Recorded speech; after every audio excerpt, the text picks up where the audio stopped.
Putin asserts during his meeting with al-Muallim that Russia's policies in supporting Syria, its leadership and people will not change.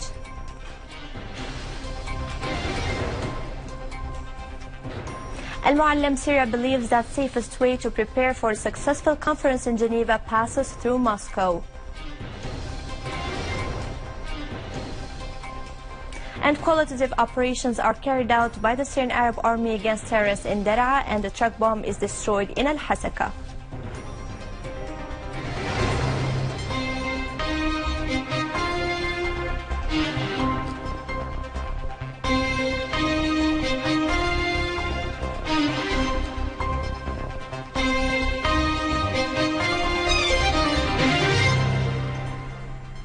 Good afternoon. At a joint press conference with Deputy Prime Minister and Minister of Foreign and Expatriates Affairs Walid al-Muallim, Russian Foreign Minister Sergei Lavrov said that all countries in the region should abandon their differences in order to integrate efforts and focus on the fight against terrorism, emphasizing that Russia will continue to support the Syrian people in the face of current difficulties. Lavrov added he discussed with al-Muallim the firm support for resuming inter-Syrian negotiations within the framework of the Moscow Forum. For his part, al-Muallim said that President Putin stressed the need to create a regional alliance to combat terrorism. The foreign minister added that Syria believes that the safest way to prepare a successful conference in Geneva runs through Moscow. Al-Muallim asserted that President Putin promised to support Syria politically, economically, and militarily.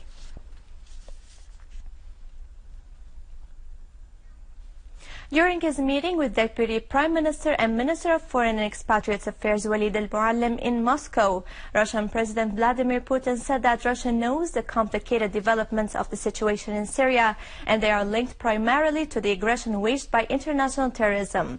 However, the Russian president expressed confidence that eventually Syria will achieve victory. Putin stressed that Russia's policy to support Syria, its leadership and people will remain unchanged, referring to Moscow's readiness to support Damascus if the latter tended to form an alliance with other countries in the region, including Turkey, Jordan and Saudi Arabia, to fight ISIS. Putin pointed out that the formation of such an alliance is difficult because of the differences and problems that have worsened relations between the countries. If the Syrian leadership considers this a useful idea, we will do everything we can to support it. Putin said that the fight against terrorism requires uniting the efforts of all countries in the region. Earlier, Russian Foreign Minister Sergei Lavrov, during his meeting with Foreign Expatriates Minister Walid al-Muallim in Moscow today, asserted that Russia will continue providing all sorts of support to the Syrian people to put an end to terrorism, extending his country's solidarity with the struggle of the Syrian people against the terrorist organizations. Lavrov clarified that all countries, including the U.S., agree that the only solution for the crisis in Syria is the political one, underlining that when terrorism threatens the whole region, there should be no pretext to prolong the political process. The Russian foreign minister called on all the Syrian parties to implement what was reached in Moscow's consultative meetings concerning the political solution in Syria. For his part, al-Muallim asserted that Syria has confidence in its relations with Russia and it thanks Moscow for its support, adding that the visit came to discuss the instructions put by both the Syrian and Russian leaderships to find a political solution in Syria.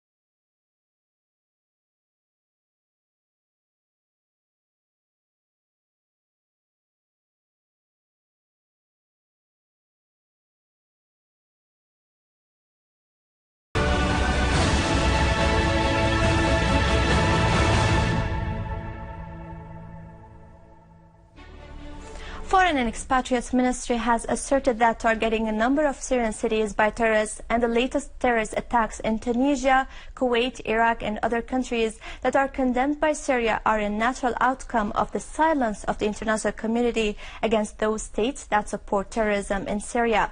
It also proves Syria's sound attitude and vision that terrorism is an absolute evil that has no homeland and that combating it requires a genuine international effort and partnership. In two identical letters addressed to the UN Secretary General and head of the Security Council, the ministry said that such terrorist attacks are due to the fact that no deterring measures have been taken against those states that back terrorism, adding that the heinous crimes perpetrated have reasserted what the government of the Syrian Arab Republic has over and over again warned against, that no one is safe from the danger of terrorism that knows no borders, faith or morals. The ministry went on to say that the latest terrorist attacks coincide with escalation by the armed terrorist organizations by perpetrating heinous crimes in many Syrian cities through direct support by Turkey, Jordan, Israel, Saudi Arabia and Qatar. What has been witnessed in Ain al-Arab city and in Daraa province can't be separated from what is being witnessed in al-Hasaka province, as it is being attacked by ISIS, supported by a large number of foreign terrorists under the view of the US-led coalition jet fighters. The ministry further said that the government of the Syrian Arab Republic underlines the necessity that all states should carry out their duties, moral and legal obligations, and that all urgent measures should be taken by the Security Council against those states that harbor and support terrorism. It concluded by saying that the so-called declared war of terrorism, ongoing for a year, has realized nothing of its objectives. Rather, it permitted ISIS, al-Nusra and other terrorist organizations that run within their spheres to stretch, voicing hope that these letters would be released as one of the Security Council's official documents.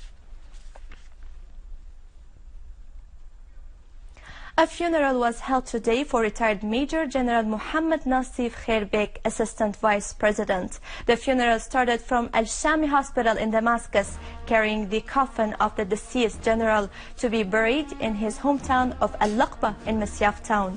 The funeral was attended by State Minister for Presidential Affairs Mansour Azzam as representative of President Bashar al-Assad.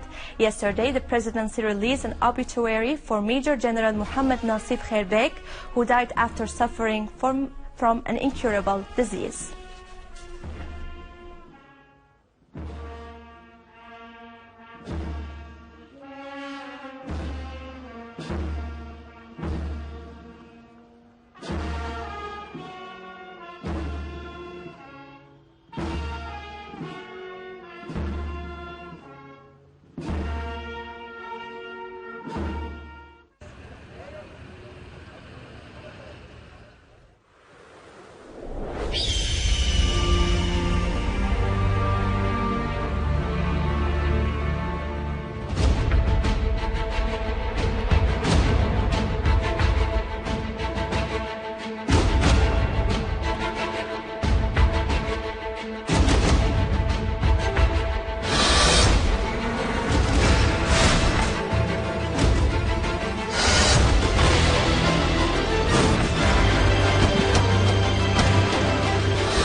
In Daraa province, Syrian Arab Army units have destroyed two of the terrorist vehicles. One of them is equipped by a multiple rocket launcher south of al-Assad Road in Daraa al-Balad neighborhood in Daraa province.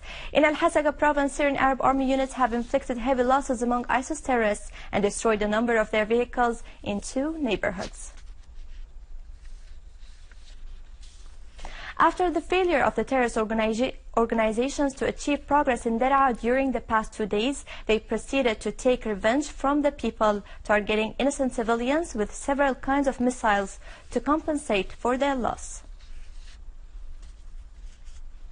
The Saudi regime's air force continued its raids on Yemen during the past few hours, targeting several areas. Al-Saud fighters launched a series of raids targeting several provinces, while 6 people were killed from the same family due to targeting their house in Aden.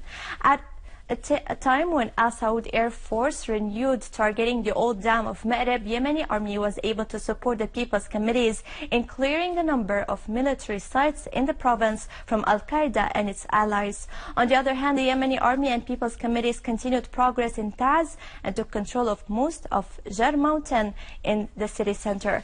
Meanwhile, the Yemeni army and people's committees targeted sites of the Saudi regime in the border areas through shelling with artillery shells and missiles in Najran in Saudi Arabia. The Iranian Foreign Minister Mohammad Jawad Zarif asserted that if there is a political will in the other side during the negotiation with the group of 5+1, then reaching a comprehensive agreement on the nuclear issue would be quite possible. In a statement when he returned to Tehran, Zarif said that we are confident of our political will and know that Iran and the leader of the Islamic Revolution, the president and the other officials in the country want a permanent agreement, noting that returning to the country from Vienna was previously planned, according to an agreement with the European counterparts in Luxembourg, pointing out that he will return to Vienna the next day. Furthermore, he stressed the importance of the political talks that have been discussed during these 2 days and issued the necessary instructions of the negotiation team to work on drafting the nuclear agreement, which was scheduled before, and then the ministries will discuss the political issue.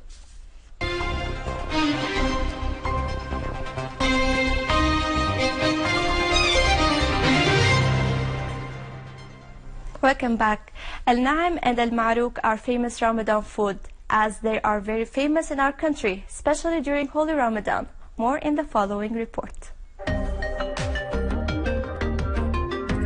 Since the first day of Holy Ramadan, al-Naim vendors spread in the neighborhoods and streets of Damascus and the old city of Damascus.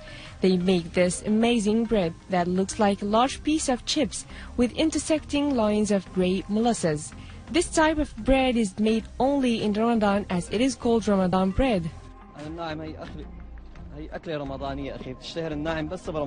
Al-Naim is a famous annual Ramadan food, as its real name is Hawa. It's very desired by the young and old men in Ramadan. Al-Ma'ruk is a famous Ramadan food, and it has several types with sugar and coconut. We shouldn't forget Al-Ma'ruk that is sold in other days of Ramadan, and it looks like bread and cakes. The generous month holds with it various kinds of desirable, delicious food, so people fast and wait to enjoy these meals after a long day. And finally, Khan Asad Pasha is the largest Khan in the ancient city of Damascus. Let's see more.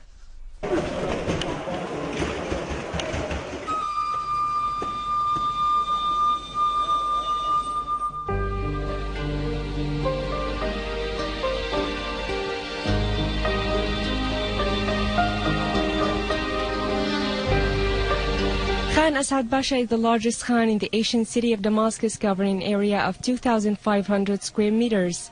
Situated along Al-Bzuri Souk, it was built and named after Asad Pasha al-Aden, governor of Damascus, in 1751 and 52. Khan Asad Pasha has been described as one of the finest Khans of Damascus and the most ambitious work of architecture in the city. Throughout the Ottoman era, it hosted caravans coming from Baghdad, Mosul, Aleppo, Beirut, and elsewhere in the Middle East.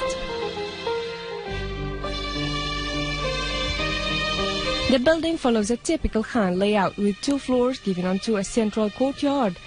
Khan Asad Pasha is entered from Souk al-Bzuriye through a monumental gateway decorated with stone carvings and roofed by a Makarnaz semi-dome.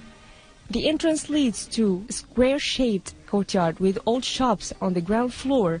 The second floor, accessible by a staircase located to the right of the main entrance, was used mainly for lodging and has 80 rooms arranged along a gallery facing the courtyard.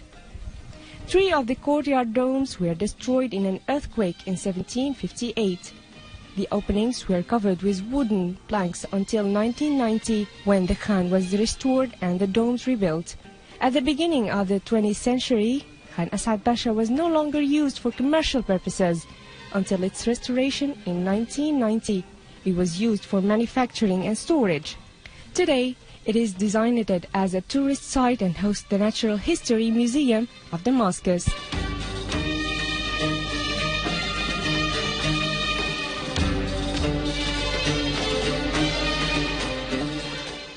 With this, we conclude our news for today. Thank you for watching. For more details about Syria and the region, and to view this bulletin again, you can always visit our Facebook page, Syria TV channels. You may also watch the Syrian satellite channel live on YouTube.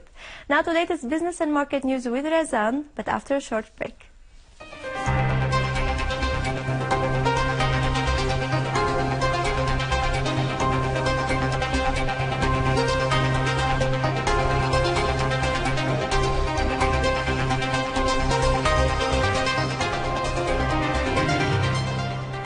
Thank you, Vani. Good afternoon. In Hama, Ministry of Internal Trade opened a shopping festival in Abil Fida Gallery. While various kinds of food and other products are available at affordable prices, the Minister of Internal Trade said that opening such galleries contributes in the positive interference policy as well as breaking the monopoly being practiced by both traders and salesmen, specifically in Ramadan, who are taking advantage from growing demand for food. So prices range between 15 to 50% less than the other local markets. For his part, Hama governor emphasized that the public sector's establishment will always be the best choice for citizens through adopting the policy of local product support in addition to the positive interference in the market. Meanwhile, in Homs, positive interference establishments in cooperation with the Commerce Chamber and the number of public and private economic activities opened a shopping festival in Sahara Gallery in Ikrima neighborhood during Holy Ramadan. The Russian parliament speaker affirmed that the claim of President Barack Obama to isolate Russia on the international arena has failed, as voices in Europe called for stopping the sanctions campaign against Moscow. He also said that Western authorities faced increased obstacles in convincing the public opinion about the necessity of fighting Russia and isolating it, which led to losing about 2 million job opportunities in the countries of the EU, and losses of the EU economy reached 100 billion euros. And now over to some main currencies exchange rates according to the bulletin of the Central Bank of Syria.